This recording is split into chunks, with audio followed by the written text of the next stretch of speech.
आतंकवाद कुत्ते की पूंछ है जो कभी सीधी होने वाली नहीं, जो प्यार की भाषा मानने वाली नहीं। कमाल जांच लिया। और बैटल ऑफ गालवान ने पूरे देश के सिस्टम को हिलाकर रख दिया है।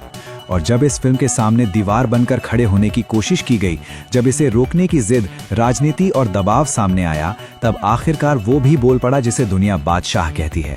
वो भी आग बनकर भड़क उठा जिसे पूरी इंडस्ट्री किंग ऑफ बॉलीवुड के नाम से जानती है।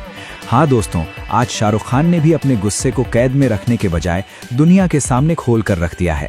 और इस बार उसका निशाना कोई आम शख्स नहीं, बल्कि सीधा योगी आदित्यनाथ है। वो योगी जिसे लगा था कि वो सिर्फ एक ऑर्डर से, एक पाबंदी से, एक फैसले से बॉलीवुड को झुकने पर मजबूर कर देगा, मगर शायद उसे अंदाजा नहीं था कि वो जिस जमीन से टकराने जा रहा है वो जमीन नहीं बल्कि आग का समंदर है। शाहरुख खान ने मीडिया के सामने, पूरी दुनिया के सामने, बिना किसी डर, बिना किसी समझौते के ऐसा जुमला कह दिया जो पूरे देश में आग की तरह फैल गया। उसने सीधा कह दिया कि अगर हिम्मत है तो मुझसे लड़, अगर ताकत दिखानी है तो मेरे सामने आ, सलमान खान को मत घसीट, बॉलीवुड को मत दबा, फिल्म इंडस्ट्री को मत चैलेंज कर, सीधा शाहरुख खान को ललकार। क्योंकि जो तुम बैटल ऑफ गालवान को रिलीज नहीं होने देना चाहते हो, जो तुम ये समझ रहे हो कि दबाव डालकर बॉलीवुड को झुका दोगे, तो सुन लो, बॉलीवुड ना इतना कमजोर है और ना सलमान खान अकेला है कि तुम उसे आसानी से तोड़ सको। यहाँ हर सितारा, हर धड़कन, हर कलाकार इस जंग का हिस्सा है।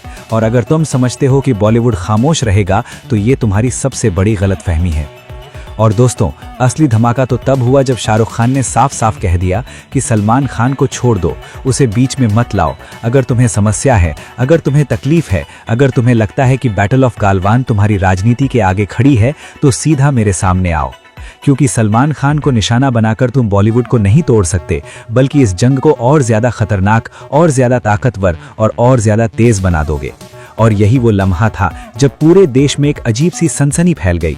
एक तरफ योगी आदित्यनाथ अपनी राजनीति, अपनी ताकत और अपनी कुर्सी के घमंड के साथ खड़े हैं, और दूसरी तरफ बॉलीवुड के दो सबसे बड़े किंग, दो सबसे बड़ी ताकतें सलमान खान और शाहरुख खान एक दूसरे के मुकाबले नहीं बल्कि एक साथ खड़े दिखाई देने लगे।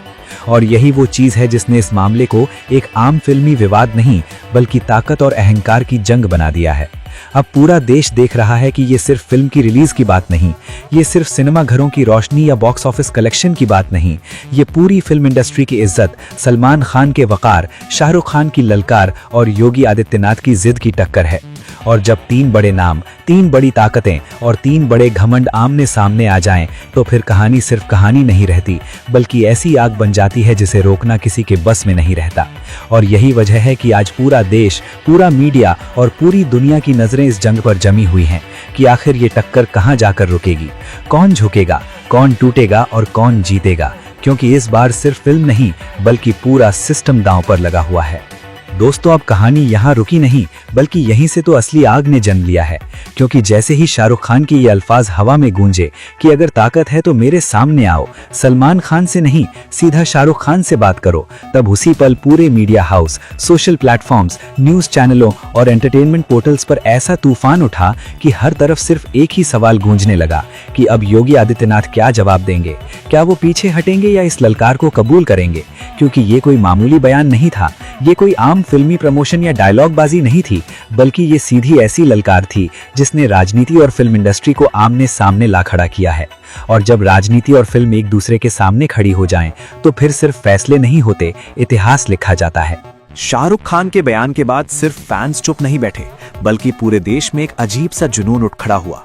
सलमान खान के चाहने वाले भी आग बन गए, शाहरुख खान के फैंस भी और ज्यादा जोश से भर गए। और पहली बार ऐसा महसूस होने लगा कि ये सिर्फ स्टारडम की लड़ाई नहीं बल्कि पूरी फिल्म इंडस्ट्री के अस्तित्व की लड़ाई है। क्योंकि बैटल ऑफ गलवान पर पाबंदी लगाने की कोशिश, उसे रोकने का दबाव, उसकी रिलीज को कंट्रोल करने का खेल सिर्फ सलमान खान के खिलाफ नहीं बल्कि पूरी फिल्मी दुनिया के खिलाफ एक चैलेंज समझा जाने लगा। और यही वजह थी कि हर जुबान पर एक ही बात आने लगी कि अगर इस बार बॉलीवुड पीछे हटा तो ये एक मिसाल बन जाएगी। फिर हर ताकतवर शख्स किसी भी फिल्म को रोकने, किसी भी कलाकार को दबाने और किसी भी प्रोजेक्ट को कुचलने का हक अपने हाथ में समझने लगेगा।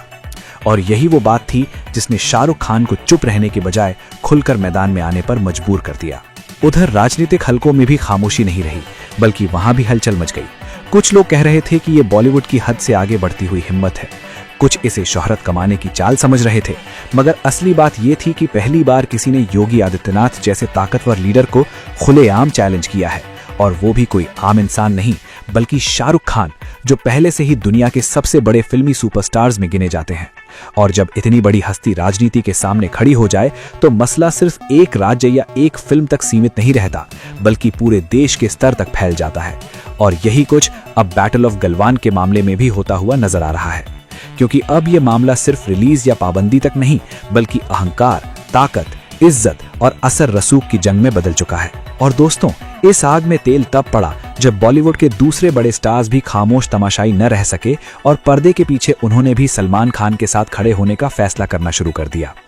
कुछ ने खुलकर समर्थन नहीं किया, लेकिन उनके बयान, उनके इशारे, उनके अंदाज साफ बता रहे थे कि अगर इस बार बॉलीवुड को झुकाया गया तो फिर ये सिर्फ सलमान खान की नाकामी नहीं बल्कि पूरी फिल्म इंडस्ट्री की हार होगी। और कोई भी स्टार, कोई भी प्रोड्यूसर, कोई भी डायरेक्टर ऐसी हार कबूल करने के लिए तैयार नहीं। इसलिए अब हर कोई नजरें गड़ाए बैठा है कि योगी जवाब में क्या कदम उठाते हैं। क्या वो लड़ाई को और खतरनाक बनाएंगे या हालात को ठंडा करने की कोशिश करेंगे?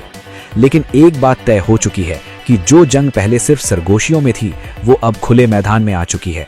जो दबाव पहले पर्दे के पीछे था वो अब स्क्रीन पर आ चुका है, और जो टक्कर पहले खामोश थी वो अब दहाड़ में बदल गई है। सलमान खान अपनी फिल्म के पीछे दीवार की तरह खड़े हैं, शाहरुख खान बॉलीवुड की इज्जत की कसम खा चुके हैं, और योगी आदित्यनाथ अपनी राजनीतिक ताकत के घमंड के साथ सामने खड़े हैं। अब ये खेल रुकने वाला नहीं, अब ये कहानी अधूरी छोड़ने वाली नहीं, अब अंजाम तक जाना ही होगा, चाहे जो भी टूटे, चाहे जो भी बिखरे, मगर फैसला जरूर होगा। दोस्तों, अब मामला उस मुकाम तक पहुंच चुका है जहां वापसी का कोई रास्ता बाकी नहीं रहा।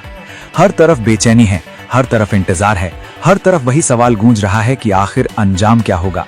क्योंकि जब एक तरफ सलमान खान अपनी जिंदगी के सबसे बड़े प्रोजेक्ट के साथ खड़े हों, जब दूसरी तरफ शाहरुख खान खुलेआम ललकार दें कि अगर ताकत है तो मेरे सामने आओ, और जब तीसरी तरफ योगी आदित्यनाथ अपनी राजनीतिक ताकत, अपने सिस्टम और अपने फैसलों के घमंड के साथ खड़े हों, तो फिर ये लड़ाई सिर्फ फिल्म तक सीमित नहीं रहती बल्कि ये